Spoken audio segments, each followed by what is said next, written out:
जी, आज का जो हम टॉपिक डिस्कस करेंगे वो है ऑस्मोसिस एंड गार्ड सेल। देखते हैं ऑस्मोसिस का क्या इफेक्ट होता है गार्ड सेल्स पे। ऑस्मोसिस हम जानते हैं कि मूवमेंट ऑफ मॉलिक्यूल्स है from higher concentration to lower concentration. ठीक है, मॉलिक्यूल्स जो है वो हमारे पास मूव करते हैं। ठीक है, फ्रॉम हायर कंसंट्रेशन जहां पर ज्यादा मॉलिक्यूल्स होते हैं वहां से लोअर कंसंट्रेशन की तरफ। कंसंट्रेशन को हम शॉर्ट फॉर्म में लिख लेते हैं। ठीक है, मूव करेंगे लोअर कंसंट्रेशन की तरफ जहां पर मॉलिक्यूल की कंसंट्रेशन क्या है, कम है। ठीक है, आयंस भी हो सकते हैं, वाटर मॉलिक्यूल्स भी हो सकते हैं। ठीक है, लोअर कंसंट्रेशन हम इसको यहाँ पे शॉर्ट फॉर्म में लिख लेते हैं। अब movement high concentration to low concentration molecules की, लेकिन थ्रू किसके थ्रू हो रही है? Through a semi permeable membrane. ठीक है, ये बात ऑस्मोसिस की डिफ्यूजन से डिफरेंट है कि वो थ्रू किस चीज के through high concentration to low concentration जाती है, मेम्ब्रेन के थ्रू जाती है। और वो कौन सी मेम्ब्रेन है? वो है सेमी परमिएबल मेम्ब्रेन। ठीक है, यहाँ हम लिख लेते हैं सेमी परमिएबल परमिएबल मेम्ब्रेन। ठीक है, यहाँ हमने लिख लिया। और सेमी परमिएबल मेम्ब्रेन हमारे पास कौन सी होती है? Plasma membrane. जो सेल के बाहर वाली कवरिंग होती है उसको हम प्लाज्मा मेम्ब्रेन कहते हैं। ठीक है, यहाँ हम लिख लेते हैं प्लाज्मा मेम्ब्रेन। ठीक है, अब हमने देखना ये कि ऑस्मोसिस जो है, जो मूवमेंट ऑफ मॉलिक्यूल हो रही है, वाटर मॉलिक्यूल्स हो रही है, वो क्या इफेक्ट डालते हैं गार्ड सेल्स पे। और गार्ड सेल्स क्या होते हैं, इसका रिलेशन देखने के लिए हमें पहले गार्ड सेल्स की डायग्राम देखनी पड़ेगी। ये हमारे पास एक फिगर है। ठीक है, ये हमारे पास एक प्लांट की गार्ड सेल की फिगर है। ठीक है, हमारे पास की जो दरमियान में ओपनिंग है इसको हम कहते हैं स्टोमेटा। यहाँ हम लेबल भी कर लेते हैं, इसको हम कहते हैं स्टोमेटा। ठीक है, यहाँ हमने लिख लिया। ये क्या है? हमारे पास स्टोमेटा है। स्टोमेटा क्या होता है? एक छोटे छोटे सुराख होते हैं जो के पत्तों के नीचे मौजूद होते हैं, जिनके थ्रू कार्बन डाइऑक्साइड और वाटर एक्सचेंज होती है। ठीक है, लेकिन इनके बिल्कुल साथ ही हमारे पास ये जो इर्द गिर्द आपको सेल्स नजर आ रहे हैं, यहाँ पर म्यूजोफिल्स के साथ सेल्स होते हैं, उसके साथ ही गार्ड सेल्स होते हैं जो कि स्टोमेटा की ओपनिंग और क्लोजिंग को कंट्रोल करते हैं। ठीक है, यहाँ हम लिख देते हैं गार्ड सेल्स जो कि इसको कंट्रोल करते हैं, हिफाजत करते हैं इसकी। ठीक है, और ये जो हमारे पास ये आपको ग्रीन कलर का इर्द गिर्द पार्ट नजर आ रहा है, ये लीफ का लोअर पार्ट है। ठीक है, ये लीफ है और लीफ का लोअर पार्ट है। पत्ते के जो नीचे वाली सरफेस होती है उस पे ये पाए जाते हैं। ठीक है, ये हमने लिख लिया, लीफ है हमारे पास। अब हम देखते हैं कि डे टाइम और नाइट टाइम में क्या फर्क होता है इसकी ओपनिंग और क्लोजिंग में। यहाँ हम कंपैरिजन कर लेते हैं। डे टाइम में हमें पता है कि लाइट की, सूरज की मौजूदगी में वो प्लांट्स जो हैं फोटोसिंथेसिस करते हैं, और नाइट टाइम में जो है फोटोसिंथेसिस नहीं हो रही होती, तो प्लांट्स जो हैं वो फोटोसिंथेसिस नहीं कर रहे, इसलिए उनको अब कार्बन डाइऑक्साइड की जरूरत नहीं होती। अब देखना यह है कि ये स्ट्रोमेटा कैसे ओपन और क्लोज होते हैं। रात को ये बंद होते हैं, डे टाइम ये खुले होते हैं। यहाँ हम लिख लेते हैं डे टाइम इनकी ओपनिंग होती है और रात को इनकी क्लोजिंग हो जाती है। ठीक है, ये ऑस्मोसिस के थ्रू होती है। ऑस्मोसिस जो है वो high concentration to low concentration movement of molecule है थ्रू मेम्ब्रेन। और कंसंट्रेशन कैसे डिफर करती है? जैसा कि हमें पता है डे टाइम हमारे पास जो है फोटोसिंथेसिस हो रही है और सेल के अंदर ग्लूकोज बन रहा है। जब ग्लूकोज की कंसंट्रेशन ज्यादा होगी तो वाटर जो है वो अंदर मूव करेगा, और रात को लेस ग्लूकोज है तो ग्लूकोज कम हो जाएगा। अब वाटर जो है वो सेल से बाहर निकल जाएगा और वो फ्लैसिड हो जाएंगे। ठीक है, ये फर्क है नाइट टाइम में और डे टाइम में। इसके बाद इसका इफेक्ट क्या होगा? इसका इफेक्ट ये होगा कि डे टाइम में जो हमारे पास सेल होते हैं, ये गार्ड सेल्स होते हैं, वो इसको टर्जिट कर देते हैं, सक कर देते हैं और ओपन हो जाते हैं। जब ये सेल टर्जिट हो जाएंगे तो ये सुराख ओपन हो जाएगा और इसके थ्रू फिर गैसेस एक्सचेंज होंगी। ठीक है, और जब रात का वक्त होगा, लो ग्लूकोज है, वाटर निकल गया है, तो फ्लैसिड हो जाएंगे, थोड़े से रिलैक्स हो जाएंगे। उसमें से फ्लैसिड वो कंडीशन होती है जिसमें से वाटर निकल जाए, सेल विदाउट वाटर हो जाते हैं। ठीक है, अब हम इसको एक और डायग्राम से समझते हैं कि वाटर कैसे सेल के अंदर मूव करता है गार्ड सेल्स में और वो कैसे ओपन या क्लोज होते हैं। फर्स्ट ऑफ ऑल हम देख लेते हैं इसकी ओपनिंग को। ठीक है, ये हमारे पास ओपनिंग है, यहाँ हम साथ साथ लेबल भी कर लेते हैं। ये ओपनिंग हो रही है हमारे पास किसकी? स्टोमेटा की। ठीक है, ये ओपनिंग हो रही है। ये सेंटर में जो हमारे पास ओपनिंग नजर आ रही है, सुराख नजर आ रहा है, स्टोमेटा है। हमने लिख लिया स्टोमेटा है। वाटर मॉलिक्यूल्स ये रेड कलर के जो आपको डॉट्स नजर आ रहे हैं, ये वाले हैं। हम इसको थोड़ा सा इंसर्कल भी कर लेते हैं। ये हमारे पास वाटर मॉलिक्यूल्स हैं। ठीक है, ये भी वाटर मॉलिक्यूल्स है। ये अंदर कैसे मूव कर रहे हैं? फोटोसिंथेसिस हो रही है, अंदर जो है ग्लूकोज की कंसंट्रेशन हाई हो जाएगी। यहाँ हम नीचे लिख लेते हैं ग्लूकोज जो है वो कंसंट्रेशन उसकी हाई हो जाएगी। ठीक है, ग्लूकोज कंसंट्रेशन जो है वो हाई है। ठीक है, तो अब क्या होगा? अब वाटर जो है वो अंदर मूव करेगा इनटू द सेल। ये आपका एरो नजर आ रहा है, इनटू द सेल जा रहा है। ठीक है, और फिर हमारे पास ये जो स्टोमेटा है ओपन हो जाएगी। इसके साइड पे जो गार्ड सेल मौजूद है, जो हमने पहले भी लिखे थे कि गार्ड सेल्स होते हैं जो कि इसको ओपन करते हैं, उसमें वाटर जो है जब अंदर मूव कर जाएगा तो वो थोड़े से स्वेलअप हो जाते हैं और उससे जो है ये ओपनिंग हो जाती है। अब हम देखते हैं कि क्लोजिंग कैसे होती है हमारे पास। हम एक और डायग्राम कंसिडर करेंगे यहाँ पर। ठीक है, वो भी स्ट्रोमेटा की है, लेकिन देखना यह है कि वो कैसे हमारे पास अब वो क्लोजिंग कैसे होती है। जो क्लोजिंग होती है वो नाइट टाइम में होती है, ठीक है, क्योंकि वो फोटोसिंथेसिस जो है वो हो चुकी नहीं हो रही होती, सॉरी। ये भी हमारे पास बिल्कुल वही डायग्राम, गार्ड सेल हैं ये वाले, वही गार्ड सेल है साइड पे जो, ठीक है ना। स्ट्रोमेटा जो है इसमें क्लोज है, स्ट्रोमेटा यहाँ पे जो सुराख है वो आपको क्लोज नजर आ रहा है, ठीक है, स्ट्रोमेटा है, ठीक है। अब हमारे पास जो है ग्लूकोज की कंसंट्रेशन नाइट टाइम में क्या हो गई है, कम हो गई है। यहाँ हम लिख लेते हैं glucose is concentration is less, ठीक है। तो क्या होगा, वाटर जो है वो बाहर मूव कर जाएगा, ठीक है, ऑस्मोसिस के थ्रू। बाहर वाले साइड में ये वाटर के मॉलिक्यूल जो है आपको नजर आ रहे हैं रेड कलर के, ये बाहर मूव कर गए हैं। तो इससे जो है दोबारा से वो फ्लैसिड हो जाएगा और क्लोजिंग हो जाएगी, ये जो है रिलैक्स हो जाएंगे सेल्स और ये दोबारा से बंद हो जाएगा। तो यूं आज हमने देखा है कि ऑस्मोसिस जो है वो किस तरह हमारे पास गार्ड सेल्स की हेल्प करती है स्ट्रोमेटा को ओपन करने में और क्लोज करने में। इसलिए वाटर कंसंट्रेशन जो है वो प्लांट्स के लिए बहुत इंपॉर्टेंट है।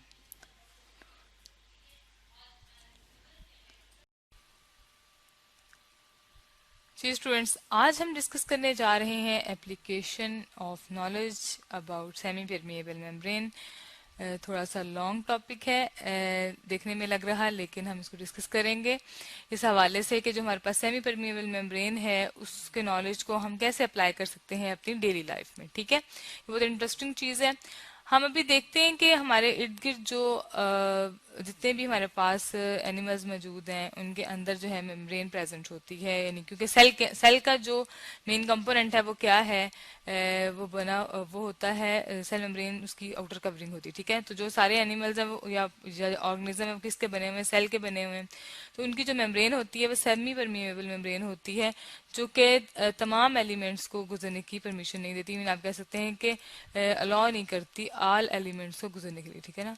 हम ये कह सकते हैं कि नॉट अलाउ ऑल पार्टिकल्स या मॉलिक्यूल्स टू पास, ठीक है, कि वो सारे मॉलिक्यूल्स इसको पास कर लें, ये इस चीज़ की परमिशन नहीं देती। Not allow all molecules to cross membrane, ठीक है। तो इसकी क्वालिटी ये होती है कि तमाम मॉलिक्यूल इसमें से नहीं गुजर सकती, ठीक है। तो इसको हम कहते हैं सेमी परमिएबल मेम्ब्रेन। जो हमारे पास सेल की मेम्ब्रेन होती है वो सेमी परमिएबल मेम्ब्रेन होती है। तो उसको हम कैसे डेली लाइफ में अप्लाई करेंगे, और इससे पहले हम सेमी परमिएबल को एक दफा डायग्राम के थ्रू भी देख लेते हैं। जी, ये हमारे पास जो है डायग्राम आपको नजर आ रही है, लेबल है कुछ इसके अंदर, ठीक है, कुछ हमें खुद लेबल करनी पड़ेगी। और ये हमारे पास देखें मेम्ब्रेन जो है, ये वाली जो है ये शीट जो है क्या है, मेम्ब्रेन है, ठीक है।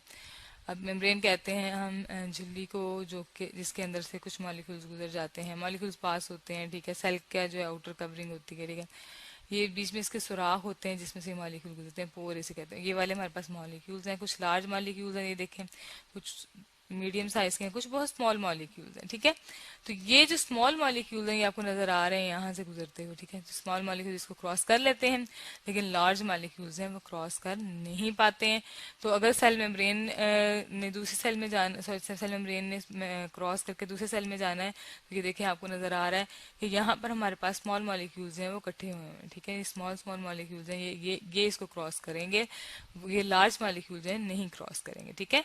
तो आप इसकी एग्जांपल जो है वो हम इसी चीज को यूज करते हुए, इस एग्जांपल को और इस चीज को ऑब्जर्व करते हुए हमने इसको डेली लाइफ में जो है अप्लाई करने की कोशिश की है। और हमने क्या किया है, आर्टिफिशियली यानी कि खुद से मीन के जो साइंटिस्ट हैं उन्होंने इसको डिजाइन किया है, ठीक है, आर्टिफिशियली सिंथेसाइज किया है, ठीक है, सेमी परमिएबल मेम्ब्रेन को, जिससे सिंथेसाइज का मतलब होता है बनाया गया है, ठीक है, बनाई गई है, ठीक है, सेमी परमिएबल मेम्ब्रेन, ताकि हम इसको अपनी डेली लाइफ में यूज कर सके। क्योंकि इसको जब हमने अप्लाई किया है वाटर फिल्टर प्लांट में तो हमें इससे बहुत फायदा हुआ है कि जो बैक्टीरिया है वो क्रॉस नहीं कर पाता इस मेम्ब्रेन को, ठीक है।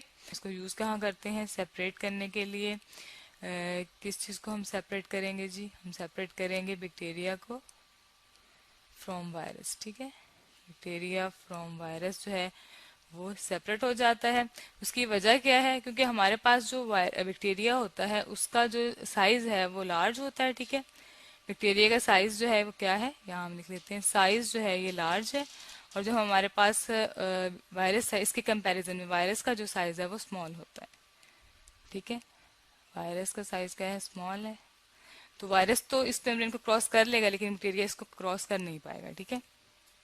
तो यूं जो होगा हमारे पास बैक्टीरिया अलग हो जाएंगे। इस तरह जो वाटर होगा वो इससे क्लीन हो जाएगा, ठीक है। तो इसको हम यूज करते हैं वाटर ट्रीटमेंट प्लांट में, ठीक है। हम यहाँ लिख लेते हैं कि हम इसे कहाँ अप्लाई कर सकते हैं, वाटर ट्रीटमेंट प्लांट में, ठीक है जी। वाटर ट्रीटमेंट प्लांट में हम इसे टेक्नोलॉजी में से यूज करते हैं क्योंकि ये फिल्टर कर देता है वाटर को, ठीक है। इससे बैक्टीरिया जो है वो रिमूव हो जाएंगे। फिल्टर वाटर, ठीक हो गया। इसमें जो प्रोसेस होता है, जिस मेथड से हमारे पास जो है वाटर फिल्टर हो रहा है, उसे हम कहते हैं रिवर्स ऑस्मोसिस, ठीक है। लेकिन अब देखना यह है कि रिवर्स ऑस्मोसिस कौन सा प्रोसेस होता है, ठीक है। रिवर्स ऑस्मोसिस में हमारे पास क्या होता है कि बैक्टीरिया और सॉल्ट जो है वो अलग हो जाते हैं, ठीक है। इसको हम एक डायग्राम से देख लेते हैं। जी, ये देखिए हमने एक डायग्राम ड्रॉ कर लिया कि हमारे पास ये मेम्ब्रेन की इनसाइड है, ठीक है, और ये हमारे पास मेम्ब्रेन की आउटसाइड है। ये सेमी परमेबल मेम्ब्रेन हमने लगाई हुई है फिल्टर के अंदर, ठीक है। तो आउटसाइड हमारे पास क्या आ रहा है, वाटर में हमारे पास वाटर आएगा, ठीक है। यहाँ पे हम लिख लेते हैं वाटर, प्लस हमारे पास क्या है, सॉल्ट्स भी होते हैं, ठीक है, और साथ हमारे पास क्या होते हैं, बैक्टीरियाज भी होते हैं, ठीक है। तो जब हमारे पास वाटर जो है इसमें से पास होता है, इसमें से गुजरेगा, तो हमारे पास सिर्फ वाटर फिल्टर होकर आएगा, ठीक है। तो जो सॉल्ट होंगे वो मेम्ब्रेन के बाहर रह जाएंगे, सॉल्ट भी रह जाएंगे यहाँ पर, और प्लस इसके साथ क्या रह जाएंगे, हमारे पास बैक्टीरिया भी रह जाएंगे, ठीक है। यहाँ हम लिख लेते हैं बैक्टीरिया, ठीक हो गया। तो अब ये जो इस तरह से हमारे पास जो है वाटर जो है वो फिल्टर हो चुका है, ठीक है। हालांकि होना क्या चाहिए था कि अगर हम इसको ऑस्मोसिस के थ्रू देखें, जिसमें हम कहते हैं कि ऑस्मोसिस क्या चीज़ होती है, उसमें हमारे पास जो है वाटर जो है वो मूव करता है हमारे पास कंसंट्रेशन की वजह से, हाई कंसंट्रेशन से लोअर कंसंट्रेशन की तरफ जो है वाटर मूव करता है, ठीक है। लेकिन इसमें हम देख रहे हैं कि यहाँ पर सॉल्ट की कंसंट्रेशन ज़्यादा हो गई है, लेकिन सॉल्ट जो है वो इनसाइड मूव नहीं कर रहा, इसलिए हम इसको रिवर्स ऑस्मोसिस कहते हैं, ठीक है। यहाँ हम लिख लेते हैं ऑस्मोसिस के प्रोसेस में हमने क्या देखा था, क्या होता है, हमारे पास हाई कंसंट्रेशन टू मूव करेंगे मॉलिक्यूल्स टू लोअर कंसंट्रेशन, ठीक है। और थ्रू किसके थ्रू मूव करते हैं, सेमी परमिएबल मेम्ब्रेन के थ्रू। लेकिन इसमें आप देख रहे हैं कि सिर्फ वाटर मूव कर रहा है, ठीक है। सॉल्ट और बैक्टीरिया जो है फिल्टर होकर यहाँ रह जाएंगे। तो इस प्रोसेस को हम जो है रिवर्स ऑस्मोसिस कहते हैं। ये वाला प्रोसेस हमारे पास रिवर्स ऑस्मोसिस हो रहा है क्योंकि ये ऑस्मोसिस के ऑपोजिट है। इसमें जो है सेमी परमिएबल के थ्रू सिर्फ वाटर पास कर रहा है, और हालांकि होना ये चाहिए था कि कंसंट्रेशन यहाँ पे ज्यादा होने की वजह से सॉल्ट को भी इधर मूव करना चाहिए था, लेकिन इसमें सिर्फ वाटर मूव करता है। तो आज हमने डिस्कस की है एप्लीकेशन ऑफ सेमी मेम्ब्रेन, उसको हम किस तरह वाटर ट्रीटमेंट टेक्नोलॉजी में इस्तेमाल कर रहे हैं, और वो किस मेथड से जो है वो वाटर को फिल्टर आउट करता है। जी स्टूडेंट्स, आज हम बात करेंगे फिल्ट्रेशन और एक्टिव ट्रांसपोर्ट के हवाले से। हमें पता है कि हमारी बॉडी में सेल्स में किस तरीके से मूवमेंट होती है मॉलिक्यूल्स की, ठीक है। तो हमने ऑस्मोसिस वगैरह पढ़ी है जिसमें मेम्ब्रेन के थ्रू हायर कंसंट्रेशन से लोअर कंसंट्रेशन की तरफ चीजें मूव करती हैं, ठीक है। ऑस्मोसिस में मेम्ब्रेन होना जरूरी है और डिफ्यूजन में सिंपल मूवमेंट होती है, ठीक है। अब हमारे पास आ गया है फिल्ट्रेशन। जैसे कि नाम से पता चल रहा है, हम अक्सर चाय को जब स्टेन करते हैं तो क्या होता है कि जो हमारे पास सॉलिड पार्टिकल होते हैं वो स्टेनर में रह जाते हैं, ठीक है। तो हमारे पास जो लिक्विड होता है वो क्लीन हो जाता है, ठीक है। तो फिल्ट्रेशन जो होती है वो एक फोर्स के थ्रू, कौन सी फोर्स हो सकती है, वो मीन के मॉलिक्यूल्स जो होंगे लिक्विड मॉलिक्यूल वो फोर्स लगाएंगे, ठीक है। लिक्विड मॉलिक्यूल जो है वो फोर्स लगाएंगे जिससे जो है फिल्ट्रेशन होगी। जो स्मॉल मॉलिक्यूल होंगे वो अलग हो जाएंगे और लार्ज जो है वो अलग हो जाएंगे, ठीक है। अब इसमें एक तो स्मॉल मॉलिक्यूल्स ने अलग होना है, ठीक है, और एक फोर्स बहुत इंपॉर्टेंट है। अब फोर्स हमारे पास बॉडी में कहाँ से आती है, ठीक है। हमारे पास जो फोर्स लगाने वाली चीजें हैं वो दो ही हैं, या तो वाटर प्रेशर हो सकता है, ठीक है, या हमारे पास क्या हो सकता है, ब्लड प्रेशर हो सकता है, ठीक है। वाटर प्रेशर जो है वो तकरीबन तमाम प्लांट्स में और बाकी स्मॉल ऑर्गेनिज्म में भी पाया जाता है।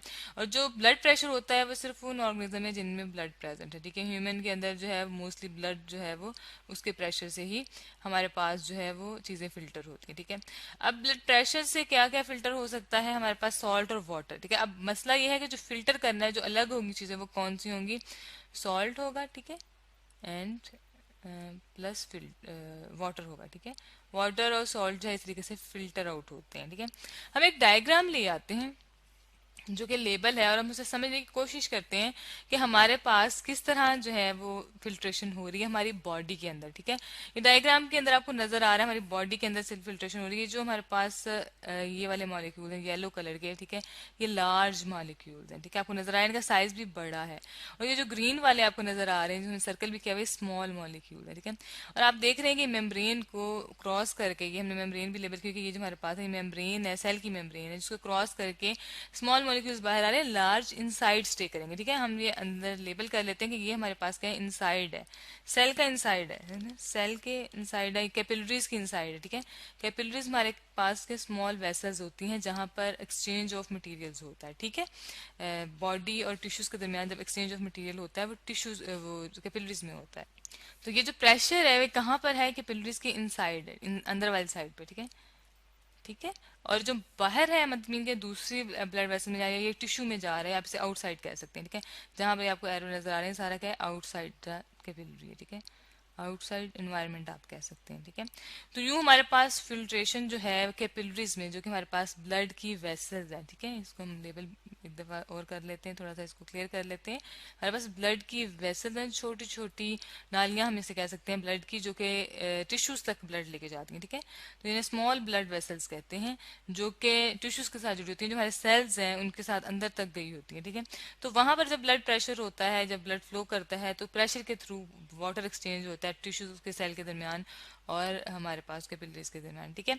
स्मॉल लार्ज मॉलिक्यूल्स हैं वो यहीं रह जाते हैं, ये मूव नहीं कर सकते, ठीक है।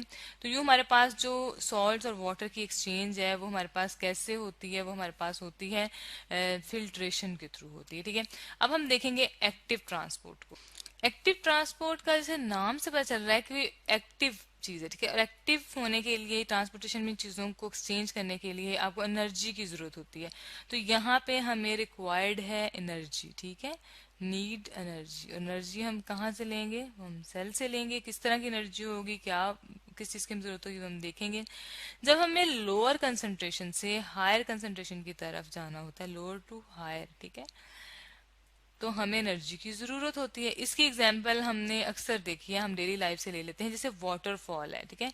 वाटर जो है जब ऊपर से नीचे आता है, ठीक है, बारिश का हो या वैसे अगर हम टैंकी में पानी भरते हैं, ऊपर से नीचे लाने के लिए हमें, जब हमारे पास पानी आता है टैप में, तो हमें एनर्जी की जरूरत नहीं होती, वो खुद ब खुद आ रहा होता है, ठीक है। हाइट से नीचे की तरफ जब पानी आता है, एनर्जी की जरूरत नहीं है, नो एनर्जी रिक्वायर्ड, ठीक है।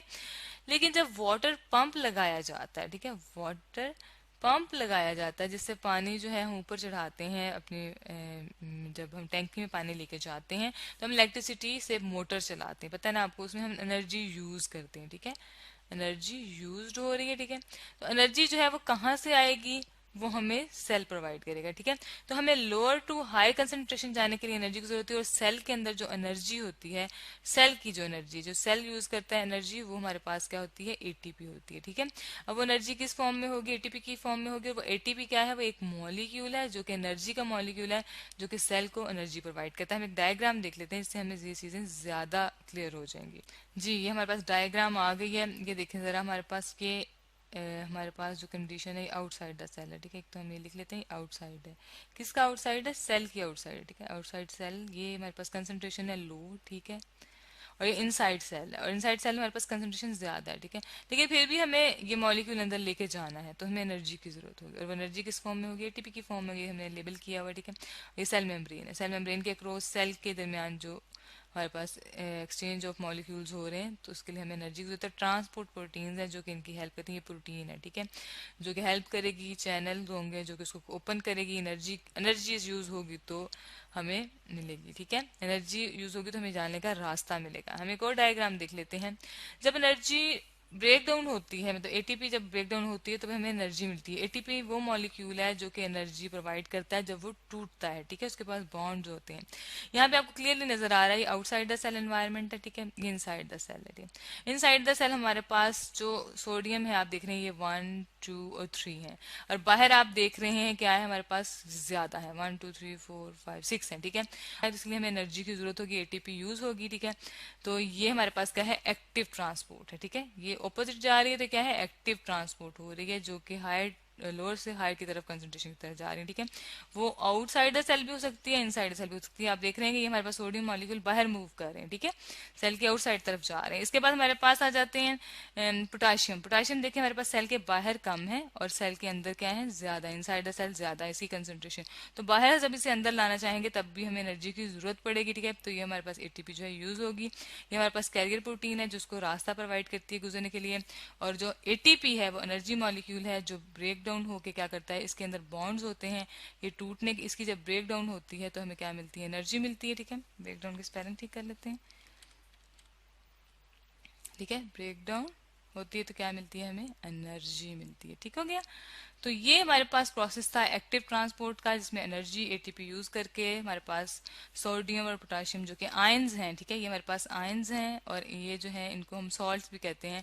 ये आयंस जो है, जो हमें मिनरल्स मिलते हैं, इनकी एक्सचेंज जो है सेल में होना बहुत ज़रूरी होती है। तो एक्टिव ट्रांसपोर्ट जो आयंस की एक्सचेंज हो रही है वो हमारे पास जो है एटीपी के थ्रू होती है, कैरी प्रोटीन्स के थ्रू होती है, और इसमें हमें एनर्जी की ज़रूरत होती है। और जो हमारे पास कंडीशन आ जाती है हमारे पास फिल्ट्रेशन की, फिल्ट्रेशन की, उसके हमारे पास फोर्स्ड होती है। Filtration mean small molecule salt और वाटर एक्सचेंज होते हैं, उसमें वाटर प्रेशर और ब्लड प्रेशर जो है इंपॉर्टेंट रोल प्ले करते हैं। तो आज हमने डिस्कस किया है फिल्ट्रेशन और एक्टिव ट्रांसपोर्ट के बारे में, जिसमें हमारे पास मॉलिक्यूल्स कैसे एक्सचेंज होते हैं या आयंस कैसे जो है